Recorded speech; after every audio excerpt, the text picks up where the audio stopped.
My daughter-in-law replaced 60 of my heart pills with sugar tablets last week, and I noticed the difference when I took my morning dose. By midnight tonight, I have to gather proof before the will becomes final.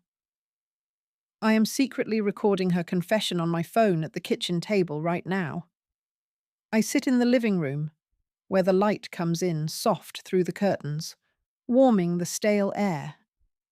My hands tremble slightly as I reach for the pill bottle on the low table beside me. The label had shifted overnight. HRT 234 was gone. In its place, a new code, HRT 237. Susan must think adding decoy bottles will confuse me or anyone else who checks. I can close my eyes and almost see her smirk when she swapped them. The problem: Susan is always here. She makes small talk, her voice calm and steady, as if she has all the time in the world. But I don't. 48 hours until my next checkup. That's when the hospital pharmacy will audit my supply and sort the truth from Susan's tricks. Each hour spent watching her bluff away, I lose strength. My vision blurs. I blink hard, trying to clear the fog around the edges. I bring the bottle closer to my nose, trying to catch any hint. No obvious difference. But the pills themselves feel different under my tongue, just so slightly. Less bitter, almost faintly sweet. That tiny taste would have slipped past anyone else, but I know these pills as well as my own name. Susan keeps glancing at the door, humming quietly. She's waiting for me to slip. She has the key to the house, access to my schedule, even controls the pharmacy pickups. All legal, all above board. But I know what she's doing. She wants to control me, to cripple my body and my choices, to bend the will once the pills run out. I lift my shaking hands and pour out the contents of the bottle on the small table. The sugar tablets sit alongside the one real pill I slipped in hours ago, hidden beneath them like a single grain of truth. The rest are white discs, identical in shape and size, but with a code changed and power dissolved. Then I feel heat rise in my chest. Not the usual ache, but something sharper. Clarity. I can't let her win this. Not now. Not after everything. My fingers brush across the counter where Susan's supplements sit in neat rows. A thought strikes. I will swap her morning pills with the real ones tomorrow. She will take her placebo, and I will restore my own blood chemistry without her knowledge. It's a gamble. I'm exhausted, and the blurred spots in my sight make the simple task of managing pills feel like balancing on a ledge. But I'm older, yes. Frail, yes. But not finished. The phone in my lap buzzes softly. I glance down. No messages, just the hidden recording blinking quietly, capturing every word Susan speaks across the room. Midnight approaches, and the clock ticks louder in my ear. My proof must be airtight. If I fail, everything is gone. My care, my home, my legacy. I place the altered bottle back under the table, just out of sight. I breathe slowly, steadying myself. Susan enters. "Everything all right?" she asks, voice too smooth. I nod, voice steady. Just watching the clock. 48 hours left. No margin for error. The kitchen clock read 8:21 a.m. I sat at the linoleum table, my hands trembling enough to spill the sabotaged coffee I'd prepared. 46 hours until the audit. 46 hours to gather proof before my will became immutable. The quiet morning unfolded in the stillness of my breathing. Shallow, deliberate, every inhale a slow effort. Susan entered, her movements practiced and measured. I watched her eyes flick to the counter where the vitamin bottle sat, marked SV-E045 in her neat handwriting. Not my medications. Those were locked away. This was her supply. I shifted my trembling hands to steady my mug. She paused, approachable but guarded. "Coffee's ready?" she asked, voice calm but sharp. Thank you, I said, lifting the cup. My fingers shook again, spilling a drop onto the table. The sting of cold black liquid reminded me of the bitter necessity. I'd tampered with the coffee just enough, added a harmless but telling chemical marker to track her reaction. Susan sat opposite me, watching closely. She kept her own coffee untouched at first, then, to my surprise, took a slow sip. No hesitation, no grimace. Her gaze locked mine, unreadable. I held my breath behind the mask of frailty. "So, how's the machine this morning?" she asked, nodding toward my oxygen cannula. "Stable," I replied, voice calm. I noted every shift, her slight stiffening when I mentioned my health devices, her eyes narrowing in faint suspicion. She'd noticed, adjusted her approach. She reached for the vitamin bottle, opening it carefully. SV-UO45, I murmured, repeating the code, solid in my mind. It was distinct from my prescriptions. Shelf life didn't match either. "You're keeping track," she said, tone neutral, almost approving. I let that pass. I needed her to understand she was under watch, but not to trigger flight yet. Near the window, the sunlight fractured over the pale tiles. Outside, a delivery drone flew past, digital chirps faint through the closed window. My phone vibrated in my pocket. 2 missed messages from the hospital. Reminder, next checkup in 46 hours. A steady countdown. Susan set the bottle down and brushed a stray strand of hair behind her ear. Then her gaze drifted to her purse, unzipped slightly. I saw the subtle movement, slipping a few capsules inside. That small, secret act was new. Hidden supplements, out of routine, a step beyond. I forced myself to swallow the rest of the coffee. No taste difference to me, but to her, something should have been off. She drank without complaint. The calm in the room thickened, a pressure building. I recognized the trap. Susan was adapting, watching me as closely as I watched her. My heart tried to catch a steady rhythm.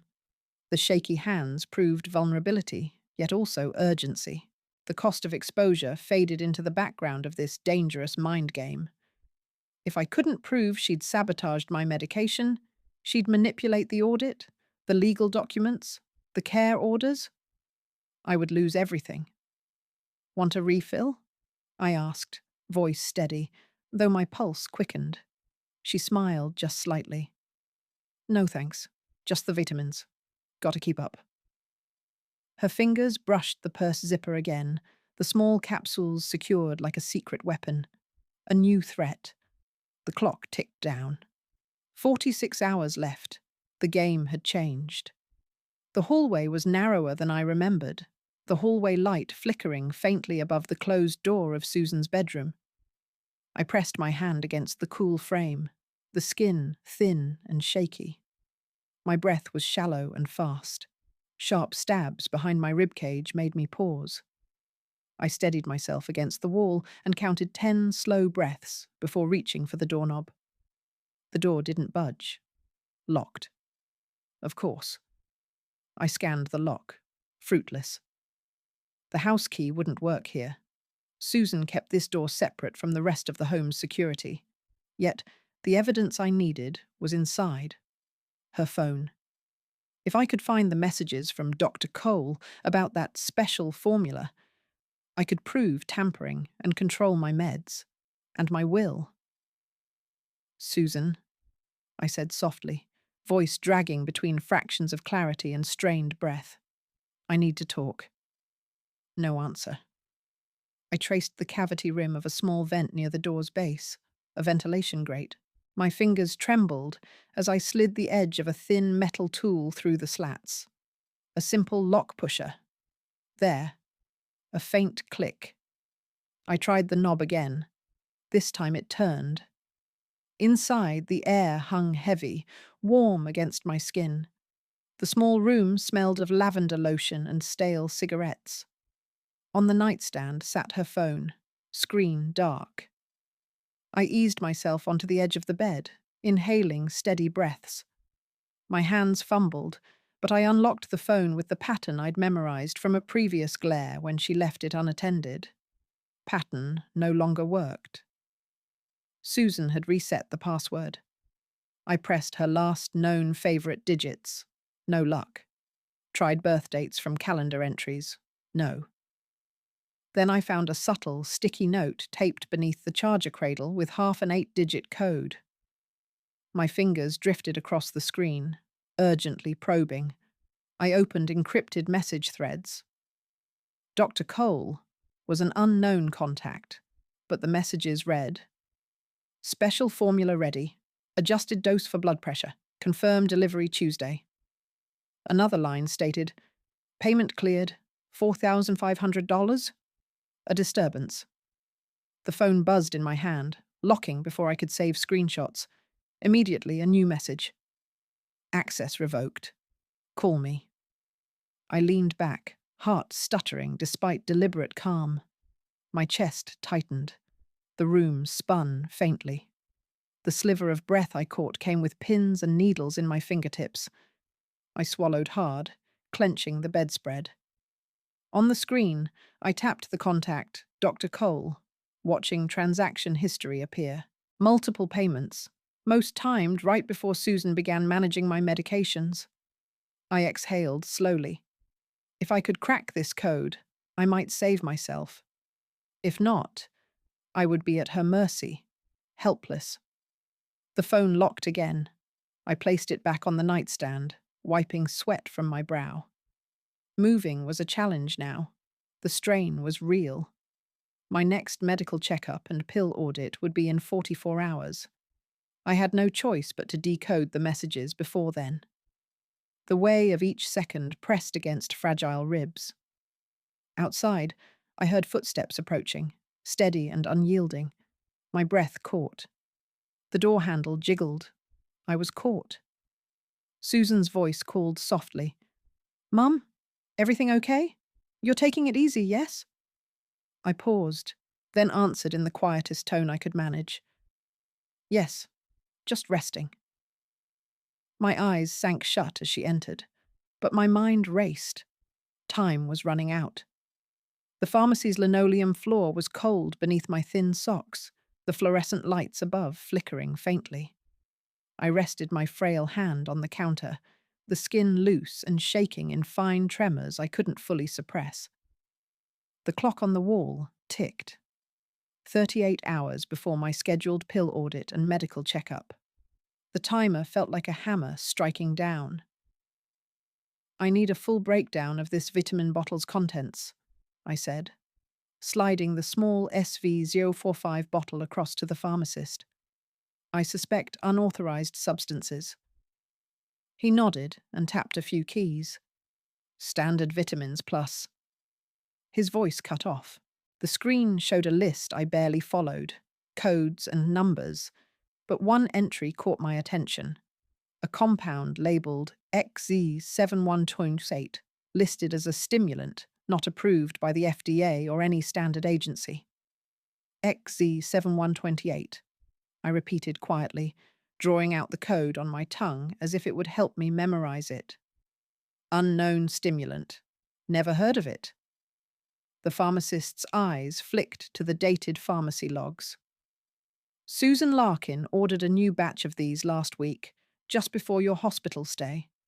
She requested the order suppress any pharmacy trace." He leaned in, almost whispering. "They ran it through a private supplier, untraceable after delivery." My fingers trembled more now. I gripped the counter's edge, trying to steady myself. "Any side effects?" I asked, swallowing thinly. "Here's the kicker," he said, scrolling past details. "One of the documented side effects for XZ7128 is arrhythmia, irregular heartbeat. Could be dangerous for someone with heart conditions, like someone on heart meds." Susan's choice wasn't just reckless. She was gambling with her own health. I tapped the oxygen cannula resting lightly under my nose. Every breath was deliberate, careful. Energy was slipping fast. The minor tremors were no longer subtle. This chase was draining all my strength. I thought about the pharmacy logs again. If I could show the order was recent, that Susan bypassed usual channels and replaced my pills, it might be the proof I needed. But Susan's inside knowledge, my schedule, the doses, the timing, allowed her to confound my defenses. She even had legal access to my home and medicine supply, making this all the more complicated. The smell of antiseptics was faint here, but something else lurked, the cold clinical feel of being outmaneuvered. Halfway through my analysis, my phone buzzed, a message notification. I sat down on the small metal chair, my hands still shaking. It was from an unknown number. If you're smart, stop digging. Susan's not the only one with secrets. Careful what you uncover, Evelyn. I gritted my teeth. That was a risk I had already accepted. Piecing the information together, a new thought struck me. If Susan was taking those vitamins herself, facing potential arrhythmia, her carefully calculated facade might be cracking.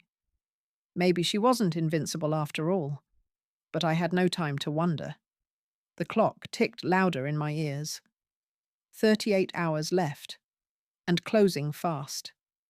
The hospital's lobby clock read 11:12 a.m.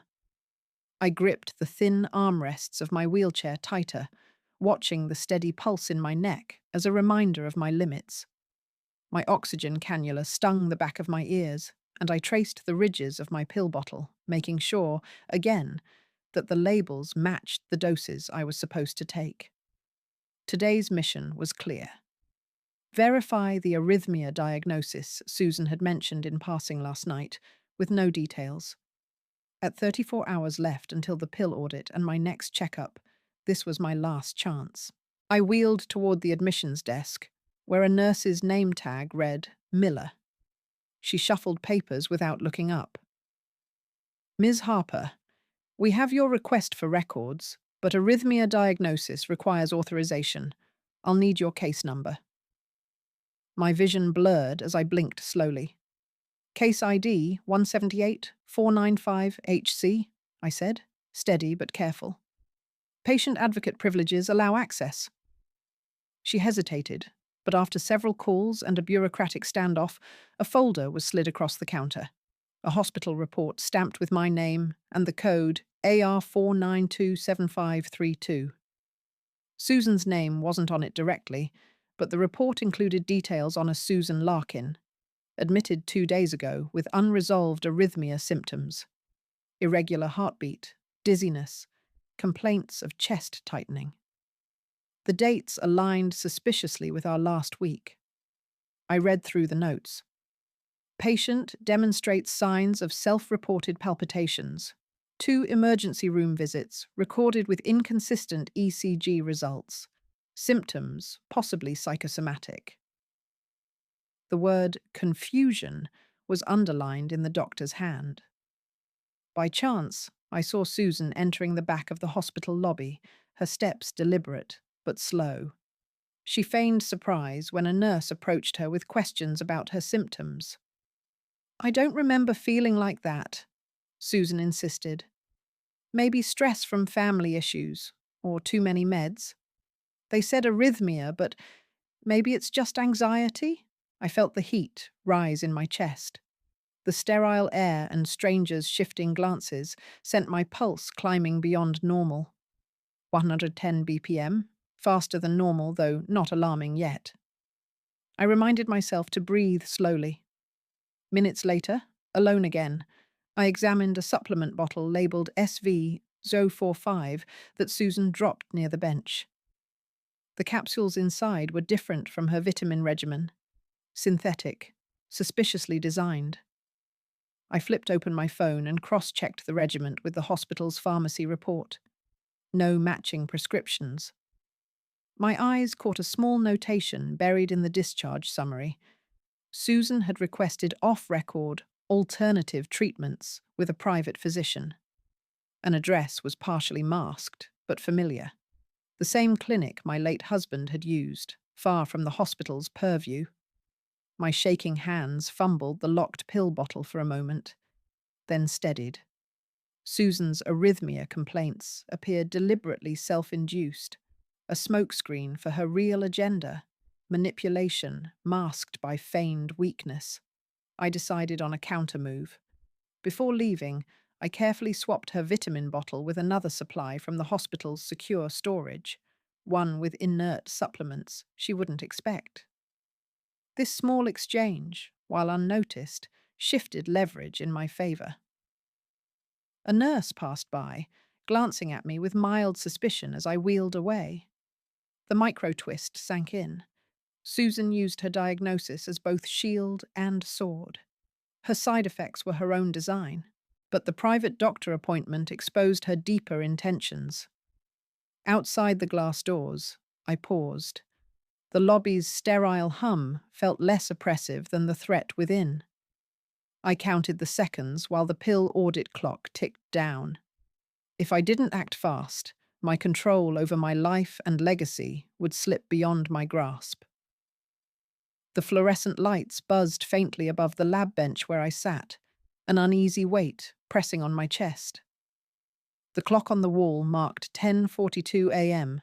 I counted 28 hours left before my next medical checkup, my last chance to stop Susan's replacements before the audit. My oxygen cannula tugged slightly as I adjusted in my chair. The test results for the contents of Susan's vitamins were late. The technician had promised an update this morning, yet the lab's chain of custody protocols delayed access. Someone was slowing things down. I steadied my shaking hands, pressing the smartphone against my palm to read the encrypted message from the hospital's toxicology unit. Preliminary screening reveals an arrhythmia-inducing compound, code VTC892, in SV045 samples. Full analysis pending. I reread the code, fingers numb. VTC890. In my mind's eye, I replayed Susan's message thread hidden on her phone. Reagents, VTC, modifications. The overlap beat through my veins like a warning. Lightheadedness draped over me in waves, my skin clammy. I used my free hand to steady the pill bottle. The bitter irony hit me. Her vitamin capsules carried the poison traceable to her own digital footprint. My phone vibrated. A call from Susan's number flashed. I answered with a steady voice, careful not to betray weariness. "Evelyn, we need to talk." Her tone was calm, but calculated. "I've contacted the family lawyer. They're reviewing your care plan and medication schedule. You might find some changes soon." I exhaled, swallowing hard. Her move meant she was attempting to control the narrative legally, probably to preempt any suspicion about pill tampering. The lab report, my only weapon, was now exposed, even though incomplete. My eyelids fluttered with fatigue, vision blurred at the edges. I gripped the table edge, steadying my shallow breath, counting beats to myself. An older technician finally appeared, sliding an envelope across. "Here are your sample's detailed readings," he said without eye contact. "Due to lab restrictions, we can't guarantee earlier access. I'm sorry." I unfolded the report. The toxicology screen detailed components: a synthetic potassium compound, structurally coded VTC892, linked in recent studies to cardiac arrhythmia. The kind that could mimic heart failure, but was avoidable. A surge of clarity cut through my weariness. Susan's tampering wasn't just negligence, it was calculated. I opened my notes app. The recent messages on Susan's phone aligned too perfectly to be coincidence. VTC892, the lab compound, her reagent codes. The pattern was deliberate. The phone buzzed again. My son, James. I hesitated, fingers trembling slightly before tapping answer. "Mum, what did the lab find?" His voice was brittle, concerned. "I have proof he can't ignore," I said. The vitamins contain the compound I warned about, VTC 892, the same reagent Susan discussed. He caught the gravity instantly. I'm on my way, he said. I hung up, swallowing dry air, the weight of hours assaulting my frailty. Susan's legal countermove forced a delay I couldn't afford. But sharing the findings with James shifted the lines. The clock ticked mercilessly. 27 hours left to act before the pill audit sealed my fate. I pressed the lab report to my chest and exhaled shallowly. The fight had changed. I just hoped my body held long enough. The bedroom clock showed 17:12. I sat in my wheelchair beside the window, the late afternoon light cold across my thin hospital gown. My blood pressure cuff tightened around my frail upper arm. It read 152/94, rising again. I swallowed carefully, forcing down the pill Susan insisted I take, but my hands trembled too much to check the label properly. James was visiting. I needed answers. My phone sat on the bedside table, silently recording. James, I began, voice low but steady. When do you plan to update the will? Has anything changed? His eyes flicked away. Mum, you're stronger than you look. No need to hurry, he said, but the soft quiver in his voice betrayed him. I need specifics. Susan knows my schedule. She manages my meds. If I can't prove she's meddling, I lose everything. You have to help me. I want to, he said, voice breaking. But it's complicated. Complicated how? I pressed, leaning forward so the oxygen cannula shifted in my nose.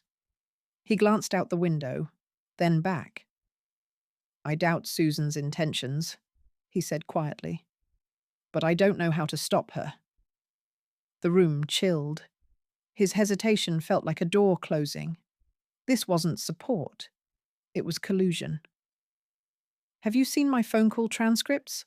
I asked, swallowing the lump rising in my throat. Susan monitors my calls. She's cut her own family visits. She's building a wall. He said nothing. The silence stretched. My pulse hammered against the cuffs. I switched tactics.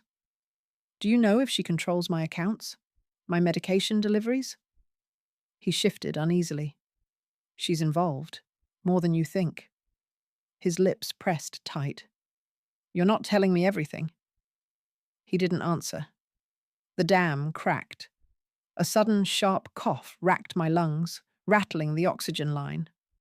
I steadied myself and pressed record again. James, you're promising her control of everything, aren't you? His gaze dropped to his hands. I can't lose her, he whispered. She keeps us afloat. The shock stole my breath. Betrayal cut deeper than any pill substitution. A pattern broke the moment. The doorbell rang. Susan's voice floated from the hallway, calm, rehearsed. She was nearby, her hold tightening. My phone buzzed, an encrypted message from an unknown number. I opened it. A video clip showing my pill organizer, neatly emptied, save for sugar tablets arranged like a puzzle. I blinked past blurred vision as the reality sank in. I had less than 24 hours until my next medical audit. If Susan controlled the paperwork and the pills, and James gave her free rein. I adjusted the monitor. Blood pressure, 158/99. The line between ally and enemy blurred. I gripped the phone tighter, swallowing my fear and doubt. The game was no longer just about proof. It was about survival. The tight silence of my bedroom felt like a trap. I whispered into the recorder. You're both lying to me. The oak-panelled door of Morgan Legal's office closed behind me, the click louder than expected. I gripped the wheelchair handles, knuckles pale under thin skin. The clock read 10:47 a.m. 18 hours left until my medical checkup, the crucial pill audit. If anything is off tonight, Susan's rewritten power of attorney will turn my life inside out. Ms. Harper. The lawyer, Tom Morgan, rose with a forced smile. His tie was straight, but his eyes flicked nervously to the receptionist's desk, where a visitor sat quietly, fingers steepled. Susan. She didn't approach. She didn't have to. Access to my home and meds gave her a foothold here.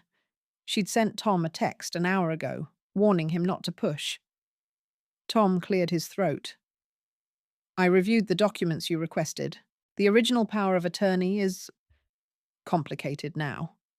His hand trembled slightly as he slid a typed draft across the desk. I scanned quickly. The text had subtle alterations. Names, beneficiaries, and conditions all shifted to favor Susan. She'd pressured him, no doubt. You weren't honest with me. He avoided my gaze. She has leverage.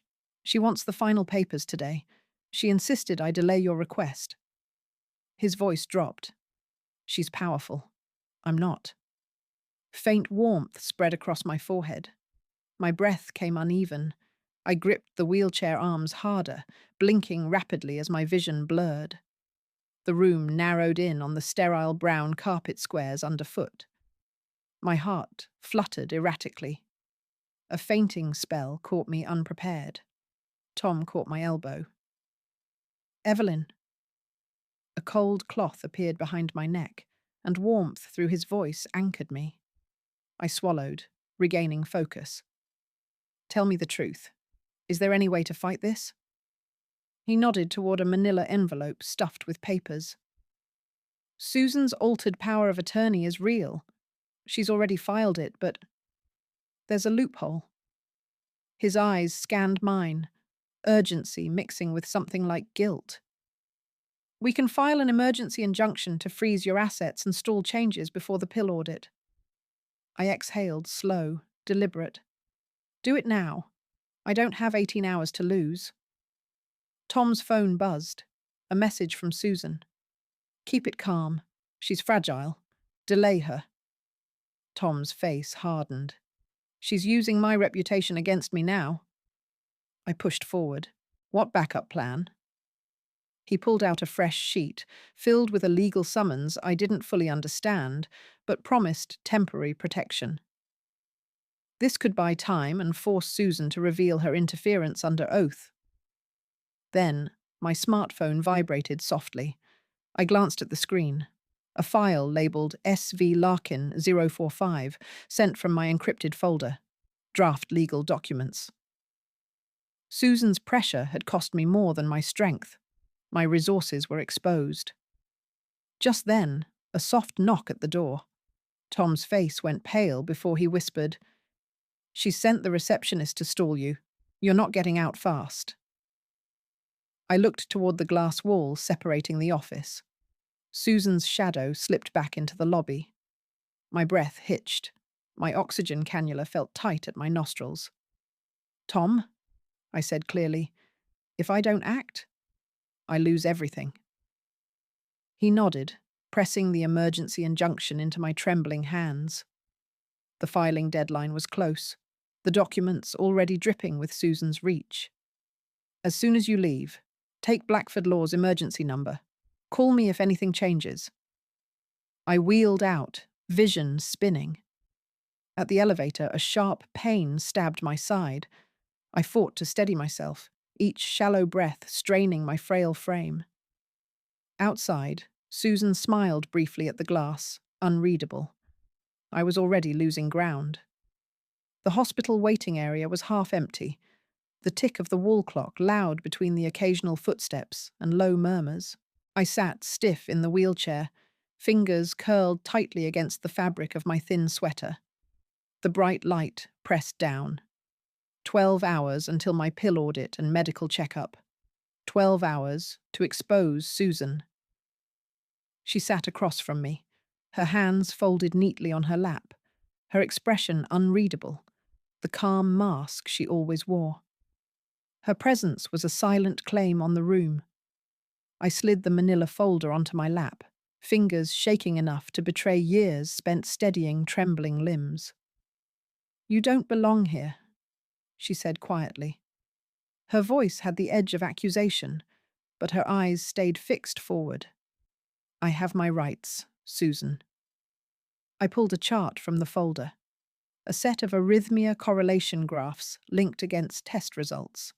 The patient ID numbers aligned with mine, test dates, medication changes, spikes in heart irregularities that matched the days my pills had been swapped. Her mouth twitched. You're imagining things. Paranoia. Maybe your mind's damaged. No, I said. This. I tapped the chart, then the lab results showing vitamins SV045, her supplement bottle, interfering with the readings. Every altered pill, every weird test result since you began changing my doses. She shifted. Sterling calm. You don't even understand what those numbers mean. I'm protecting you. If you're this worked up, maybe you need more help. Behind us, a nurse's gaze moved sharply. She paused, then pulled out a phone. Hospital policy says no confrontations, the nurse said, voice low but firm. But I've heard enough for a consult. She blinked away. Doctor's coming. Stress pierced my chest. The familiar flutter of arrhythmia warnings buzzed on the portable monitor clipped to my gown. My fingers trembled, oxygen dipping fractionally. I pressed the small remote in my pocket. The device recorded everything. Susan's stare hardened. You think the hospital will believe your conspiracy? Not believe, I said. See. This is the evidence. The nurse returned, the doctor trailing in quickly. A woman in her mid-40s with sharp eyes and a clipboard. She glanced at the charts, then at Susan, then to me. Ms. Larkin, based on these findings and hospital protocol, I'm placing you under observation. We need to evaluate your involvement in patient care here. The doctor's voice held authority that shook the room. Susan's face paled just a shade. No words came. I watched as hospital staff gently escorted her away. I forced myself to breathe slowly, aware of the rising pressure in my chest. Less from weakness than purpose. 12 hours. The proof was finally out. In the brief silence that followed, my phone buzzed softly in my lap. A message from James. Keep steady. We're with you. I pressed back, waiting in the quiet. The nurse stayed, offering a glass of water. Her hand was steady as she lifted it to my lips. The hospital clock ticked on. The tilt of victory, cautious and fragile, weighed heavy in my chest. The clock on the hospital wall read 14:58. I settled deeper into the stiff chair beside my bed, oxygen cannula pinching the inside of my nostrils dry and sore. Each shallow breath felt like sandpaper in my throat. But I couldn't stop now. 6 hours left until the next pill audit at the nursing station downstairs. The evidence had to come out today. Susan sat opposite me, her hands folded neatly in her lap. Her calm face was too polished, too empty. She met my gaze. Her eyes flicked to the phone lying face down on the bedside table, a legal recording in progress. Breathing hitched as I spoke, not from surprise but strain. Susan, I know what you did. Her eyes narrowed. I've reviewed the pill counts, the pharmacy logs. The bottles SV45 don't match what was documented. You swapped my heart medication. I nodded toward the nurse's chart pinned on the board behind her. The lines of ink glared like a judge's lectern. Her lips twitched, almost a smile. Evelyn, it's not as simple as you think. My hands trembled so badly I gripped the armrest. The oxygen tubing rattled. Speak clearly. Now. Susan's facade cracked. His money, she said, voice low. My son pushed me. James said if I didn't speed things up, the will, the papers, the family would disown me. My breath caught. The pulse in my wrist thudded painfully against my fingertips. I caught sight of the recording app icon on the phone, small red light blinking. I pressed. James Harper? The door snapped open. James stepped in, coat askew, face pale like he had run. Mom, I had to. The inheritance, he stammered, and locked eyes with Susan. Susan's hand flew to her chest, voice sharp. If my family cuts me off, I'll...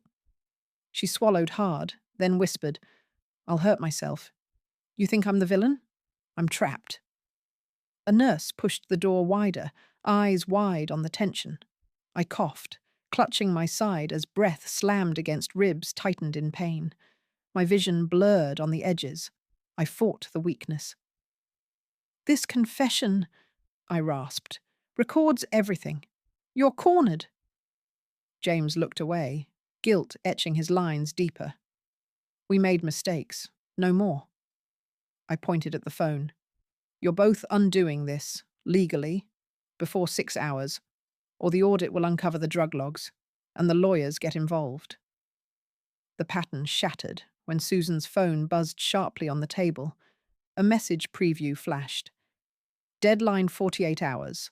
Finalize inheritance or we cut ties. The sender's name was just M. I swallowed the sour twist, my own son's hand pushing the shadows deeper.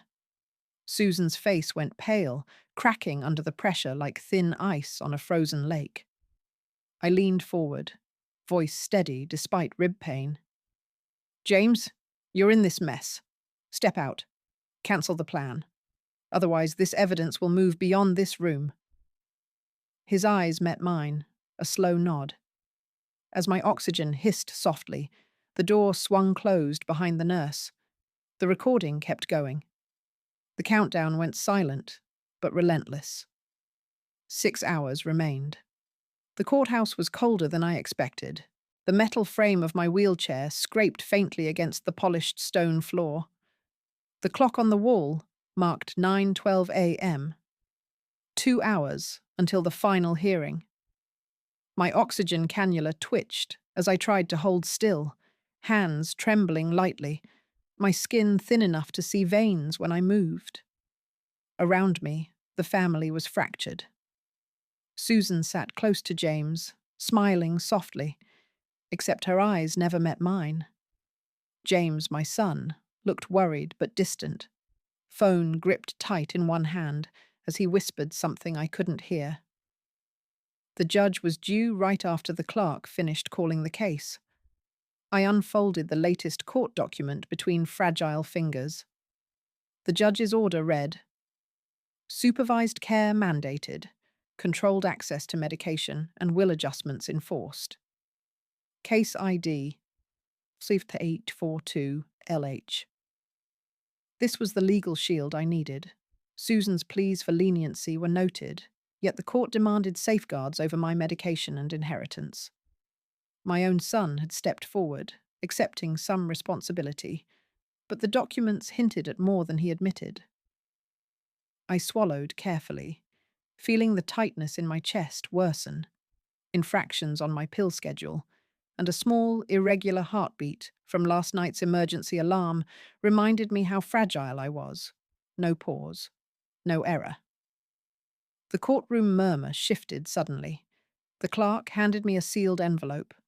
A thin note slipped out as I unfolded it, typed but unsigned. It revealed a text string between Susan and James, coded, Accelerate packet delivery. No delays. Packet was only used in device signals, but here it meant pills. My son, my blood, was complicit in the tampering, pushing for inheritance. The air seemed to freeze. Susan's voice cut into the silence. Your Honour, I ask for your mercy. My actions, though misguided, were for Evelyn's benefit. Her voice never faltered, but her hands clenched tightly in her lap, betraying her calm. The judge's gavel landed hard. Effective immediately, all medication dispensing must be supervised by authorized personnel. The will's access will require court approval for any changes. Family members are barred from unilateral decisions until further notice. I nodded, though my vision blurred around edges. This was the protection I needed. Forgiveness had limits. I am willing to grant limited forgiveness, I spoke quietly, but control over my care and my medication stays with me.